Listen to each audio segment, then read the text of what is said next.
मुअज़्ज़िज़ हाज़रीन, अस्सलामु अलैकुम वरहमतुल्लाहि वबरकातुहू।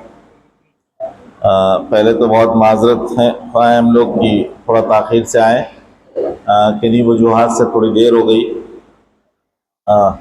लेकिन जैसा कि बताया सफ़ीर भाई ने कि हम लोग मुसलसल 3 दिनों से सफ़र में अल्हम्दुलिल्लाह, और इस सफ़र का मकसद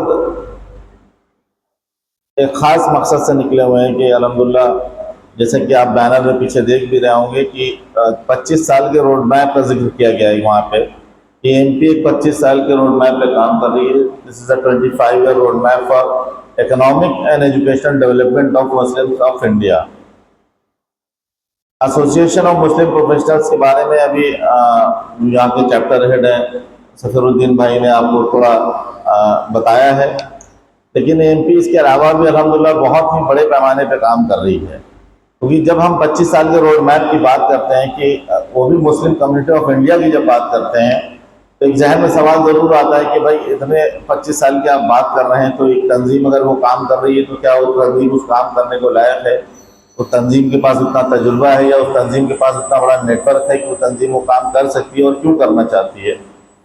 तो तमाम बातें तो भाई ने बताई, लेकिन मैं आपको एमपी के बारे में छोटा सा तारुफ करा दूं पहले, ताकि आपको एक अंदाज़ा हो जाए कि एमपी किस तरीके से काम करती है, क्या उसका काम है, किस तरीके का पैटर्न है। अल्हम्दुलिल्लाह, जैसा कि उन्होंने जिक्र किया कि 2007 में एमपी की शुरुआत हुई। एक सोशल मीडिया प्लेटफॉर्म पे कुछ नौजवानों ने उसको मिलकर मिले और एक फिक्र के साथ कि कुछ कम्युनिटी के लिए डेवलपमेंट में काम करना है। अल्हम्दुलिल्लाह, तो 2007 में बुनियाद तो पड़ी, लेकिन किसी भी तंजीम को जवान होने में, बड़ा होने में काफ़ी स्ट्रगल और मेहनत करनी पड़ती है। तो पहले 5-7 साल तो दुश्वारियों के थे, जमा करने में, छोटे मोटे प्रोग्राम करने में निकल गए अल्हम्दुलिल्लाह। लेकिन जब कोई भी इमारत खड़ी हो जाती है अल्हम्दुलिल्लाह, तो उसको फिर बुलंद बाला करने में ज़्यादा वक्त नहीं लगता है। तो वही एमपी के साथ भी हुआ। तो शुरू के 10 सालों के वो अचीवमेंट इतने अच्छे नहीं थे, लेकिन अल्हम्दुलिल्लाह पिछले 5-7 साल में अल्हम्दुलिल्लाह उन्हीं वो जो नींव बनाई थी एमपी ने, उस पर जो बुनियाद डाली और उस पर जो इमारतें खड़ी हो रही हैं माशाल्लाह बहुत ही बुलंद बाला अल्हम्दुलिल्लाह। तो एमपी की जो शुरुआत हुई, उसके बाद एमपी ने बेसिकली एक पहले दिन से एजेंडा रखा कि भाई हम नॉन पॉलिटिकल रहेंगे अल्हम्दुलिल्लाह, कहीं भी पॉलिटिक्स कहीं में उसमें शामिल नहीं होंगे। दूसरी चीज़ ये थी कि अपना टारगेट एकदम फिक्स रखा है, the bulls I, economic development पे, एम्प्लॉयबिलिटी पे बेसिकली, और एजुकेशन पे काम करेंगे, एम्पावरमेंट पे काम करेंगे। एकदम क्लियर था कि किसी और शोबे में नहीं जाएंगे साहब, कि नहीं हम हेल्थ में जाएंगे, हम कुछ और चीज़ें करेंगे, नहीं। हमारा सीधा सा टारगेट था एमपी का कि एजुकेशन में, एम्पावरमेंट में, एम्प्लॉयबिलिटी के लिए अल्हम्दुलिल्लाह काम करेंगे। तो भाई ने तमाम चीज़ें आपसे जिक्र की। मैं कुछ 4-5 ऐसे फ्लैगशिप प्रोग्राम से एमपी के जो बहुत ही बड़ी तादाद में पूरे मुल्क में, हिंदुस्तान में चलते हैं, मैं उनके बारे में बता दूं आपको कि जैसे कि एम्प्लॉयबिलिटी असिस्टेंस सेल, खासतौर से एम्प्लॉयमेंट पे हमेशा से जोर रहा है एमपी का अल्हम्दुलिल्लाह। तो उसके लिए एम्प्लॉयबिलिटी असिस्टेंस सेल अल्हम्दुलिल्लाह जो मुसलसल मुल्क भर में जॉब फेयर्स, जॉब ड्राइव्स करवाती रहती है, और अब तक तकरीबन एमपी ने 150 से ज़्यादा जॉब फेयर्स कराए हैं पूरे मुल्क में। कश्मीर से लेकर कन्याकुमारी तक, मणिपुर से लेकर मुंबई तक, लखनऊ से लेकर आप समझे लद्दाख तक, अल्हम्दुलिल्लाह कोई ऐसा शहर नहीं छूटा है जहाँ एमपी के जॉब फेयर्स ना हुए अल्हम्दुलिल्लाह। और इसके अलावा जहाँ अब जॉब फेयर्स में और आप लगभग मान के चलिए 100 से ज़्यादा, 100 के आसपास कॉरपोरेट्स होती हैं जो आते हैं। बच्चे जो ज़रूरतमंद हैं उनको हम लोग रजिस्टर्ड करते हैं, और उन कॉर्पोरेट से उनको किस तरीके से फेस करना है उसकी टीचिंग भी कराते हैं कि भाई आपको किस तरीके से आपको बच्चों को वो फेस करना है इंटरव्यू, उसकी भी ट्रेनिंग टीचिंग देते हैं अल्हम्दुलिल्लाह हम लोग। तो उन बच्चों को ट्रेन करने के बाद किस तरीके से उन कंपनी से सामने जाना है, वो फेस करना है, वो बच्चे जाते हैं। तो इन जॉब फेयर के जरिए हम लोग तकरीबन 60,000 से ज़्यादा बच्चों को अब तक अल्हम्दुलिल्लाह प्लेस करा चुके हैं। ये अल्हम्दुलिल्लाह एमपी का एक बहुत बड़ी, आप कह सकते हैं कि इसमें हमें सक्सेस मिली है। ख़ास तौर से छोटे छोटे शहरों में जहाँ पे हम जॉब फेयर्स नहीं करा सकते, कंपनियां इतनी बड़ी तादाद में नहीं जा सकती, तो वहाँ पे हम लोग जॉब ड्राइव कराते हैं जहाँ 10, 15, 20 कंपनियां पहुँच जाती हैं और बच्चों को उनसे कनेक्ट कर देते हैं। इसके अलावा एमपी का एक बहुत ही फ्लैगशिप प्रोग्राम है indiazakat.com करके। ये एक वाहिद मुस्लिम क्राउड फंडिंग प्लेटफॉर्म है ज़कात बेस्ड से। बेसिकली पूरी दुनिया में कोई भी मुसलमानों का ज़कात बेस्ड क्राउड फंडिंग प्लेटफॉर्म नहीं था। एमपी ने 2020 में इसकी शुरुआत की अल्हम्दुलिल्लाह, और इस प्लेटफॉर्म के ज़रिए अब तक एमपी तकरीबन 30 करोड़ रुपए का डिसबर्समेंट हम लोग कर चुके हैं अल्हम्दुलिल्लाह। इससे तमाम लोग मुफीद हो चुके हैं इन 5 सालों में इसे अल्हम्दुलिल्लाह, जिसमें कि शुरुआत के कुछ साल में क्योंकि कोविड का दौर था इतना बड़ा डिसबर्समेंट नहीं हुआ, लेकिन पिछले साल करीब 12 करोड़ का हुआ है और इंशाल्लाह अगले साल जो हम लोग उम्मीद कर रहे हैं कि 15 से 18 करोड़ रुपए हम लोग indiazakat.com के जरिए इंशाल्लाह इस क्राउड फंडिंग प्लेटफॉर्म के जरिए अल्हम्दुलिल्लाह हम लोग डिस्ट्रीब्यूट करेंगे। और इस 30 करोड़ रुपए में भी 70% जो फंड है वो लोगों की फीस में और एजुकेशन की मद में गया है अल्हम्दुलिल्लाह। और इसके चेक एंड बैलेंस अल्हम्दुलिल्लाह स्टे स्ट्रॉन्ग है इसके इस प्लेटफॉर्म के। मैं आप सबसे गुजारिश भी करूंगा कि एक बार, क्योंकि आप सब लोग अल्हम्दुलिल्लाह आज के दौर में सभी लोग मोबाइल का इस्तेमाल करते हैं, मल्टीमीडिया फ़ोन आप सबके पास है, तो आप सब लोग इस प्लेटफॉर्म पे जाइए, इसको एक बार चेक ज़रूर करिए। क्योंकि आज के दौर में हम लोग मुश्तरका ज़कात की बात करते हैं कि साहब इनफरादी ज़कात नहीं होनी चाहिए, मुश्तरका तौर पे हमें ज़कात देनी चाहिए, तो वो मुमकिन नहीं है। तमाम मसाइल हैं कि साहब किस पे भरोसा करें, किसको दें, सही इस्तेमाल उसका होगा कि नहीं होगा। लेकिन आज के डिजिटलाइजेशन के दौर में अल्हम्दुलिल्लाह एमपी ने एक ऐसा प्लेटफॉर्म आपको मुहैया करा दिया है जहाँ पे आपको ज़कात एलिजिबल है कि नहीं ये भी पता होता है, उसके चेक एंड बैलेंस अल्हम्दुलिल्लाह इतने स्ट्रॉन्ग होते हैं। मान के चलिए तमाम मदों में लोगों को ज़रूरत होती है फंड की, या तो सेहत के लिए कि भाई इलाज कराना है, बच्चे की शादी कराना है, या बच्चे की ट्यूशन की फीस भरना है, या राशन नहीं है घर में, खास तौर से एक बहुत बड़ा मसला है। तो इन तमाम मदों में एमपी के पास केसेस आते हैं अल्हम्दुलिल्लाह। हमारी टीम, क्योंकि एक बहुत वसी टीम है अल्हम्दुलिल्लाह, भाई ने जिक्र किया कि 200 से ज़्यादा चैप्टर्स अल्हम्दुलिल्लाह मौजूद हैं हिंदुस्तान में एमपी के, और ख़ास तौर से 200 चैप्टर्स सभी जो मुस्लिम कंसंट्रेटेड डिस्ट्रिक्ट हैं अल्हम्दुलिल्लाह उसमें मौजूद हैं, और उनमें भी 700 ब्लॉक्स कवर करते हैं अल्हम्दुलिल्लाह हम लोग। तो इसी तरीके से हमारी एमपी की टीम जब कोई केस रेज होता है indiazakat.com पे, मान लीजिए चलिए किसी बच्चे की फीस जमा करनी है, वो बच्चे की जब फीस जमा करनी हो तो सबसे पहले हम जिसको फीस जमा करनी है सबसे पहले उससे उस इलाके के इमाम से एक सर्टिफिकेट लेते हैं कि भाई आप जाइए एक सर्टिफिकेट अपने इमाम से लेके आइए। तो इमाम साहब लिख के दे कि भाई ये फला आदमी हमारी मस्जिद का मुक्तदी है, मैं पर्सनली इसको जानता हूँ, ज़कात का मुस्तहिक है या इसकी माली हालत बेहतर नहीं है, और अगर ज़कात का मुस्तहिक नहीं भी है तो भी वो इस पर मेंशन कर देते कि भाई ये ज़कात का मुस्तहिक नहीं है लेकिन इसकी माली हालत ठीक नहीं, तो आप अपने सफ़े की रकम से या ऐसे भी आप इसकी मदद कर सकते हैं। ये क्लियरली मेंशन रहता है हम लोग की वेबसाइट पे।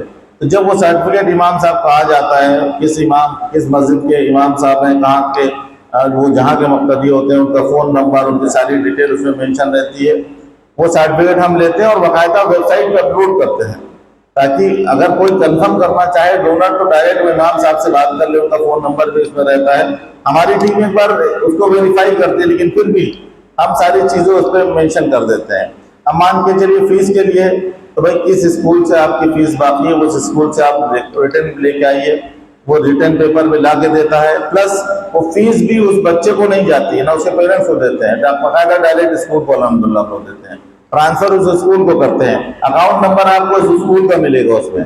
इसी तरीके से मान के चलिए किसी को हॉस्पिटल में देने की जरूरत है तो वो हॉस्पिटल का अकाउंट नंबर होगा, चेक एंड बैलेंस अल्हम्दुलिल्लाह यही होते हैं, प्लस इमाम साहब की तो तस्दीक लेते ही लेते हैं, उस इलाके के उसके मोहल्ले के दो मातबर इंसान जो दो गवाह भी उससे लेते हैं कि भाई आप उन गवाहों को दीजिए जो ये तस्दीक करें आपकी कि भाई आपको ज़रूरत है, और उसको भी हमारी लोकल टीम वेरीफाई करती है या फ़ोन करके हम अल्हम्दुलिल्लाह वेरीफाई करते हैं।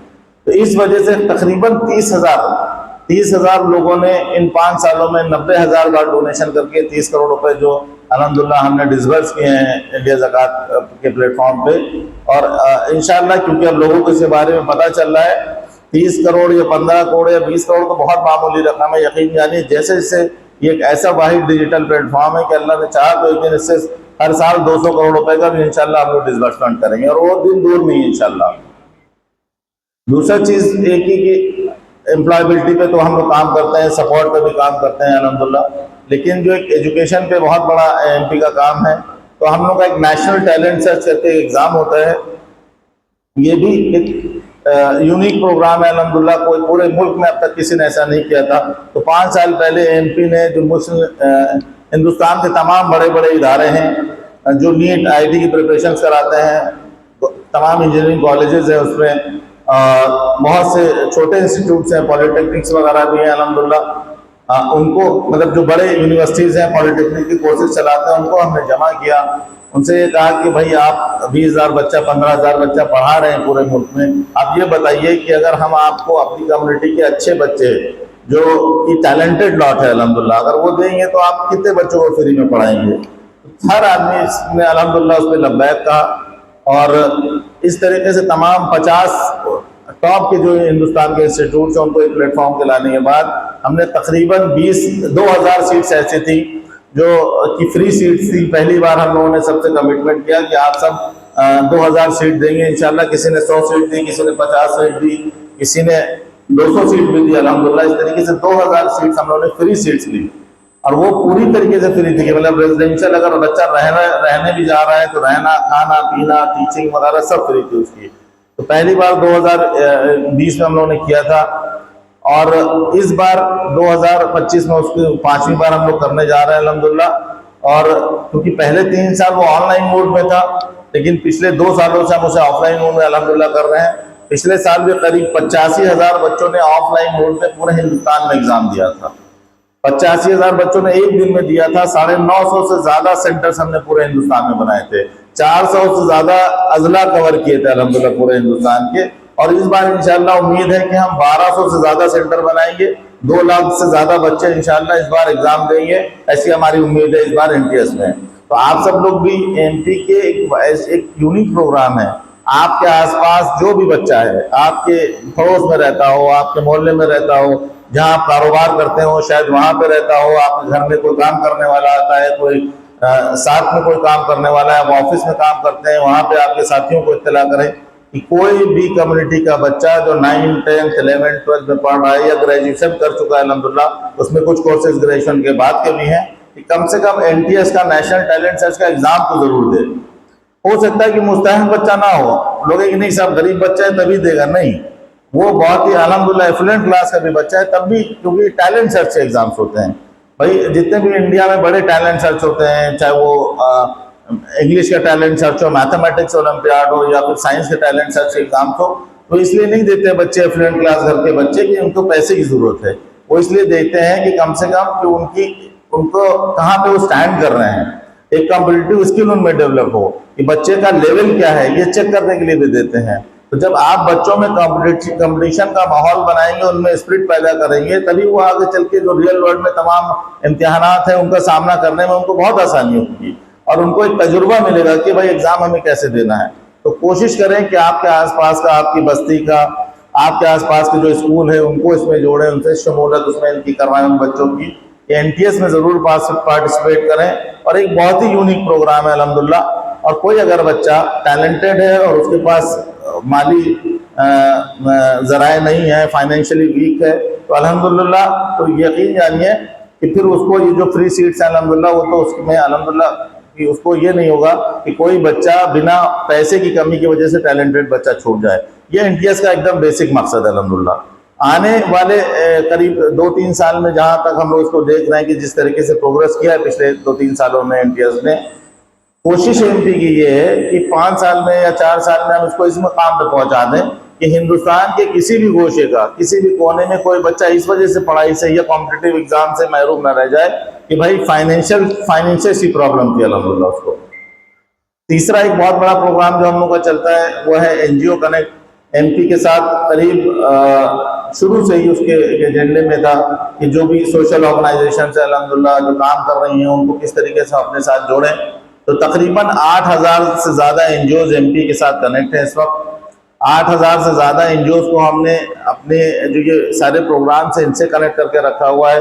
हर साल उनके एक्सीलेंस की को जो अच्छे एनजीओज काम करते हैं पूरे मुल्क में उसमें अवार्ड भी करते हैं हम लोग, जो जिन एनजीओ ने अच्छा परफॉर्म किया होता है। अभी 3 अक्टूबर को अल्हम्दुलिल्लाह हैदराबाद में उन्होंने बहुत ही बड़ा प्रोग्राम किया माशाल्लाह। 500 से ज़्यादा उसमें लोगों ने शिरकत की और पूरे कोने कोने से, मतलब हैदराबाद में हम प्रोग्राम कर रहे थे तो जो एनजीओ आसाम में काम कर रही थी, जो वेस्ट बंगाल में काम कर रही थी, वो भी अवार्ड देने हैदराबाद पहुंची थी। तो इस तरीके से ये एनजीओ हमारे साथ इतनी बड़ी तादाद में जुड़ी हुई हैं किसी और ऑर्गेनाइजेशन के साथ यकीन जानिए इतनी बड़ी तादाद में कोलैबोरेशन और कोऑपरेशन के साथ पूरे मुल्क में कहीं कोई एनजीओज नहीं काम कर रही हैं। और यही एनजीओज हमारे लिए ग्राउंड पे एक तरीके से वर्क फोर्स का भी काम करती हैं। चाहे वो एनडीएस का एग्जाम हो, चाहे वो हम और जो दूसरे जॉब फेयर्स करते हैं, जॉब ड्राइव्स करते हैं, या कैरियर काउंसलिंग के तमाम प्रोग्राम हम लोग करते हैं, उसमें भी ये एनजीओज बहुत बढ़ चढ़ के हम लोगों के सपोर्ट के साथ काम करती हैं। और हमेशा एमपी ने एक तरीके से कोलैबोरेशन और कोऑपरेशन पे ही काम किया है। ये जो आपने इंडिया ज़कात का मैंने जिक्र किया, तो इस पे ना एमपी एक रुपया किसी से लेता है ना भी देने के लिए कहता है, सिर्फ कोलैबोरेशन की वजह से है। भाई एक ज़रूरतमंद ने अपना कॉल रेस किया, एक प्लेटफॉर्म एमपी ने उसको दे दिया, जिसको डोनेट करना है, जो देने वाला है उस प्लेटफॉर्म पे आता है और उसको दे देता है, और अल्हम्दुलिल्लाह वो पैसा पूरा उसको चला गया। एक रुपया एमपी ना किसी से लेता है और एकदम चेक एंड बैलेंस क्लियर रहते हैं अल्हम्दुलिल्लाह। और जो कॉस्ट आती है इंडिया ज़कात को चलाने के लिए, उसकी सर्वर की कॉस्ट, उसके पीछे जो मैन पावर लगी है, वो एमपी खुद बियर करता है। दूसरी चीज इसी तरीके से, जैसे मैंने आपसे एनटीएस का जिक्र किया, एनटीएस में 2000 सीटें हमें मिली, तो एमपी ने किसी से खुद नहीं कहा कि साहब आप हमें दीजिए, हम बच्चों को पढ़ाएंगे या पैसे चाहिए, नहीं। हमने जो तमाम लोग थे, जो बड़ी इदारे थे, उनसे कहा कि साहब आप फ्री सीट्स दे दिए, इधर बच्चों को एग्जाम लिया और दोनों को कनेक्ट कर दिया। तो जो जरूरतमंद था उसको स्कूल मिल गया और स्कूल को अच्छे बच्चे मिल गए पढ़ाने के लिए, कॉलेज को अल्हम्दुलिल्लाह। तो ये भी एक कोलैबोरेशन का एक बहुत बेहतरीन एग्जाम्पल है। इसी तरीके से एमपी का एक और फ्लैगशिप प्रोग्राम है जिसपे हम लोग काम करते हैं, वो है टीचर्स ट्रेनिंग और कैरियर काउंसलिंग का प्रोग्राम। हर साल तकरीबन एमपी 15,000 से ज्यादा टीचर्स ट्रेन करता है। इस साल इंशाल्लाह हम लोग 20,000 से ज्यादा टीचर्स ट्रेनिंग प्रोग्राम करेंगे पूरे मुल्क में। ये ऑफलाइन मोड में भी होते हैं, ऑनलाइन मोड में भी होते हैं। इसी तरीके से करीब 100 से ज्यादा कैरियर काउंसलिंग के मतलब कैरियर गाइडेंस सेमिनार्स करते हैं पूरे मुल्क में साल भर में। तो आप भी सोचिए कि इतनी बड़ी तादाद में हम लोग कनेक्ट करते हैं बच्चों को, उनके किस तरीके से वो फ्यूचर में उनका क्या पाथ होना चाहिए, किधर जाएंगे। और ये दोनों ही प्रोग्राम सुनने में बहुत ही आपको आम लग रहे हों कि नहीं साहब टीचर्स ट्रेनिंग या कैरियर गाइडेंस क्या है, लेकिन यकीन जानिए कम्युनिटी के लिए इतने मुफीद और इतने ज़रूरी प्रोग्राम्स हैं कि हम 200 करते हैं। हमारी कोशिश है कि हर साल इसको 200 को 400 करें, 400 से 500 करें अल्हम्दुलिल्लाह। और ये जो टीचर्स ट्रेनिंग के प्रोग्राम है, ये 20,000 टीचर को ट्रेन करने के बजाय हमारा जो 25 साल का रोड मैप है, हमारा एजेंडा है कि हर साल करीब 50,000 टीचर्स ट्रेन करें। और ये टीचर्स ट्रेनिंग के प्रोग्राम इतने अहम है क्योंकि जो बच्चे हमारे स्कूलों में पढ़ने जाते हैं, अब यकीन जानिए कि जो टीचर्स उनको पढ़ाते हैं प्राइमरी लेवल पे या सेकेंडरी लेवल पे, कभी कभी ऐसा होता है कि उनको बेसिक टैक्टिक्स ही नहीं आते हैं कि किस तरीके से बच्चों को हैंडल करना है, क्योंकि ये नस्लें बनाने वाला काम है। और होता क्या है कि अक्सर ज़्यादातर स्कूल्स में क्या होता है कि बच्चे, कोई भी टीचर है वो ग्रेजुएशन करके आई, लड़की है अगर, या लड़का है ग्रेजुएशन करके आया और उसको टीचर की पोस्ट पे ले लेते हैं, या बीएड भी करी, तो वो इतनी उन कॉलेजेस में इस तरीके से उन बच्चों को, टीचर्स को ट्रेन नहीं किया जाता है कि बच्चों की हैंडलिंग कैसे होनी चाहिए। थोड़ा बहुत तरबियत का भी पार्ट हम लोग जब टीचर्स की ट्रेनिंग करते हैं उसमें ऐड कर देते हैं कि बच्चों को तालीम के साथ साथ तरबियत का निज़ाम भी साथ साथ सिखाते चलिए, क्योंकि जब एक टीचर अच्छे से तरबियत करते चलता है तालीम के साथ बच्चों की, तो समझिए कि वो आने वाली नस्लों को बनाता है। तो इसलिए एमपी का इरादा है कि आने वाले सालों में इंशाल्लाह हम हर साल 50,000 से ज़्यादा टीचर को हर साल अल्हम्दुलिल्लाह ट्रेन करेंगे। तो ये तो खैर एमपी के फ्लैगशिप प्रोग्राम्स हैं, आपको इससे अंदाज़ा लग गया होगा कि एमपी किस तरीके से काम करती है। हिंदुस्तान में तो हम लोग रजिस्टर्ड ऑर्गेनाइजेशन नहीं है अल्हम्दुलिल्लाह, इंडिया के अलावा भी यूके, यूएस, कनाडा, ऑस्ट्रेलिया में रजिस्टर्ड ऑर्गेनाइजेशन है। 22 से ज़्यादा चैप्टर हम लोग के तमाम मुल्कों में चलते हैं। एक बड़ा डायस्पोरा जो है वो एमपी के साथ कनेक्टेड है अल्हम्दुलिल्लाह। उसमें कोई चाहे माइक्रोसॉफ्ट में काम कर रहा हो, गूगल में बैठा हुआ हो, फेसबुक पे हो, अडानी के साथ काम कर रहा हो, अंबानी के साथ काम कर रहा हो, प्रोफेसर अल्हम्दुलिल्लाह हैं, प्लस डॉक्टर्स हैं, इंजीनियर्स हैं, उलमा हजरात हैं अल्हम्दुलिल्लाह। बड़ी तादाद में ब्यूरोक्रेट्स भी हम लोगों के साथ जुड़े हुए हैं, ऑफिशियल्स, गवर्नमेंट सर्वेंट्स, बहुत तादाद में हर फील्ड के लोग अल्हम्दुलिल्लाह एमपी के साथ जुड़े हुए हैं, जो अपना वक्त, अपनी माल, अपनी जान, हर चीज़ से कुर्बानी देते हैं ताकि कम से कम कम्युनिटी में हम कुछ ना कुछ अपना सपोर्ट दे सकते, अपना हिस्सा दे सकें। और पूरे मुल्क का जब हम लोग दौरा करते हैं तो अब यकीन जानिए हर आदमी चाहता है कि भाई कम्युनिटी में कुछ ना कुछ बदलाव आए, लेकिन मसला ये है कि भाई हर आदमी अपनी तरफ से कोशिश भी कर रहा है, लेकिन इनफरादी तौर पे पहली मसला ये कि इनफरादी तौर पे जो कोशिशें की जाती हैं वो इतनी कामयाब नहीं होती जो कोशिशें इज्तिमाई तौर पे की जाती हैं। तो एक तो ये पहली चीज़। दूसरी चीज़ ये है कि हर आदमी कोशिश तो करना चाहता है, लेकिन उसे पता नहीं कोशिश करनी क्या है, किस तरफ करनी है। कभी कभी कोई शख्स बेचारा अपना वक्त भी लगाता है, जान भी लगाता है, माल भी लगाता है, लेकिन वो कोई मुहिम चलाई उसने, कोई स्कूल मान के चलाया उसने, और वो कामयाब नहीं होता है। उसने 4-5 साल भी दिया, अपना वक्त भी दिया और अपना पैसा भी लगाया, लेकिन अगर वो नाकामयाब होता है तो ये उस शख्स की नाकामयाबी नहीं है, बल्कि ये एक कम्युनिटी के रिसोर्स की नाकामयाबी है, हम सब की नाकामयाबी है। तो ये 25 साल का रोड मैप आप देख रहे हैं कि इसके सिलसिले में हम लोग यहाँ पे आए हैं, इसके लिए बात करने के लिए आए हैं। ये 25 साल के रोड मैप का ख्याल एमपी में या हम लोग को यूं ही नहीं आया। 2021 में जब एक डेटा सामने आया कि भाई मुसलमानों की जो तादाद हायर एजुकेशन में वो 5.4% से घट के 4.6% पे आ गई है, यानी कि 0.8% का डिप था।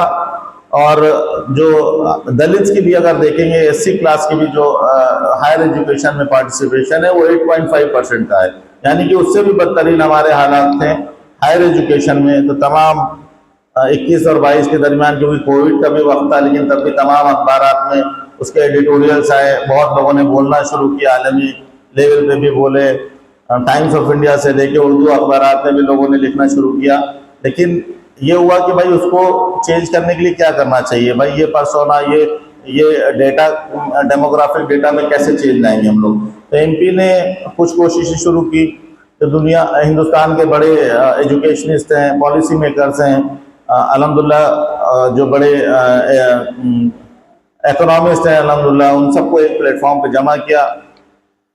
कई सिंपोजियम्स हम लोगों ने किए, 2 बड़े सेमिनार्स किए दिल्ली में कि भाई इस पे क्या होना चाहिए, किस तरीके से एक सूरत हाल बदलेगी, किस तरीके से मसले का हल होगा।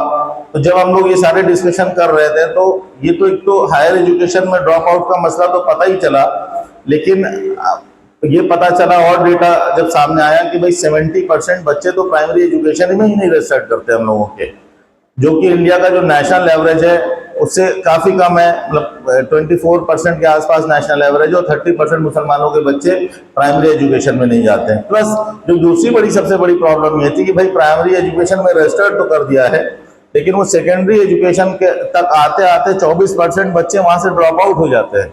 मतलब आपकी 56% आबादी जो है, 54% जो आबादी है वो सेकेंडरी एजुकेशन ही तक नहीं पहुँच रही है। और जब आपकी इतनी बड़ी आबादी सेकेंडरी तक नहीं पहुंचेगी तो फिर हाई स्कूल है, इंटरमीडिएट है, ऑब्वियसली ग्रेजुएशन, और ग्रेजुएशन के बाद फिर हायर एजुकेशन में पहुंचते पहुंचते एक डिप आना तो लाजिम ही है। तो उस पर फिक्र हुई कि भाई इसको कैसे बदला जाए। तो इस फिक्र के साथ जब फिर से बैठा गया, दोबारा हम लोग बैठे, फिर डिस्कशन हुआ, तो बातें निकल के आई कि भाई देखिए, जब तक as a community, as a whole एक हमारे पास एक प्रॉपर एजेंडा नहीं होगा, मतलब सभी उसी एजेंडे पे जब तक काम नहीं करेंगे और सब मिलकर उसका हल नहीं निकालेंगे, तब तक जो है इस सूरत को बदलना मुश्किल है। और इंफरादी तौर पे लोग कोशिश कर रहे हैं, लेकिन इंफरादी तौर पे कोशिशों से हल नहीं निकलेगा। एज अ कम्युनिटी हमें काम करना पड़ेगा। जिस तरीके से गवर्नमेंट स्कीम्स लेके आती है, अपने 5 साल का प्रोग्राम लेके आती है, उस तरीके से हमें भी अपना कुछ एजेंडा बनाना पड़ेगा और उस पर काम करना पड़ेगा इंशाल्लाह। तो उस नियत के साथ एमपी ने फिर एक कदम उठाया कि एक ड्राफ्टिंग कमेटी बनाई, जो बेस्ट ऑफ द माइंड से हिंदुस्तान के, उनको जमा किया, उनको इस जिम्मेदारी सौंपी कि भाई जो गवर्नमेंट के लिए पॉलिसी मेकिंग करते हैं उन सबको जिम्मेदारी सौंपी कि भाई आप एक 25 साल का रोड मैप तैयार करिए। इसी सिलसिले में अल्हम्दुलिल्लाह ये कोशिश जारी है। पिछले 5-6 महीनों से हम लोग मुसलसल इस पे कंसल्टेटिव मीटिंग्स कर रहे हैं, मुल्क के तमाम हिस्सों का दौरा कर रहे हैं, नॉर्थ से लेके साउथ तक अल्हम्दुलिल्लाह। अब क्योंकि ये जो 25 साल का रोड मैप है अल्हम्दुलिल्लाह, क्योंकि आमिर भाई यहाँ बैठे हुए हैं, खुद मौजूद है अल्हम्दुलिल्लाह, तो मैं उनसे ही दरख्वास्त करूँगा अभी कि वो आपको 25 साल का जो रोड मैप है उसके बारे में तफसीली तौर पे बताएंगे।